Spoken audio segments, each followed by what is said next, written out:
Mr. President, we are beyond vocabulary to describe conditions in Gaza, so let me instead share facts. Food is running out. Those seeking it risk being shot.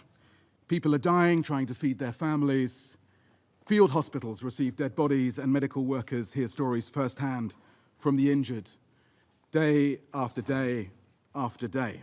Starvation rates among children hit their highest levels in June, with over 5,800 girls and boys diagnosed as acutely malnourished.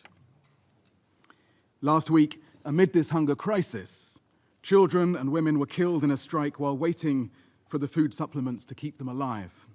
The health system is shattered.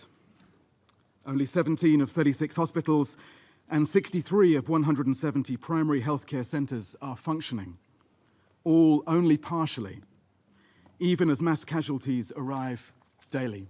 In some hospitals, 5 babies share one incubator. 70% of essential medicines are out of stock. Half of all medical equipment has been damaged. Pregnant women give birth without medical care. Women and girls manage menstruation without basic sanitary supplies. Water, sanitation systems are broken. Roughly 4 of every 5 of these facilities, including water points, are now located within militarized zones or areas under displacement orders. So even if they're functional, they're out of reach for those who depend on them.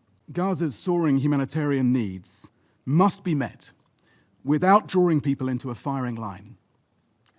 Israel, as the occupying power, is obligated to ensure that people have food and medical supplies. But that is not happening. Instead, civilians are exposed to death and injury, forcible displacement, stripped of dignity. It is for you to draw your own conclusions.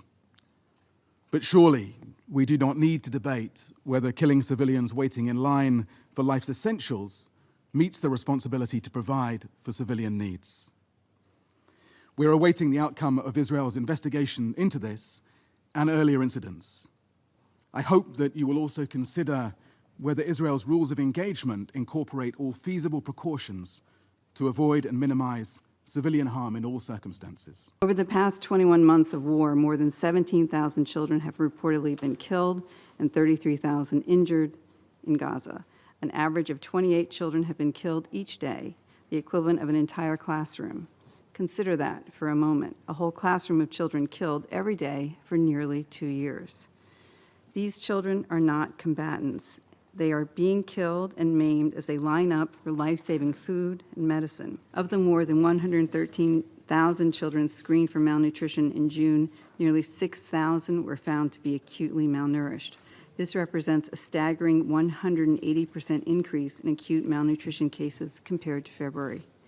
These severely malnourished children need consistent, supervised treatment along with safe water and medical care to survive. We continue to see more cases of diarrheal and respiratory infection in children under the age of 5. And in recent days, our UNICEF team in Gaza have been responding to a meningitis outbreak with dozens of infants now gravely ill. Thousands of children need urgent medical support.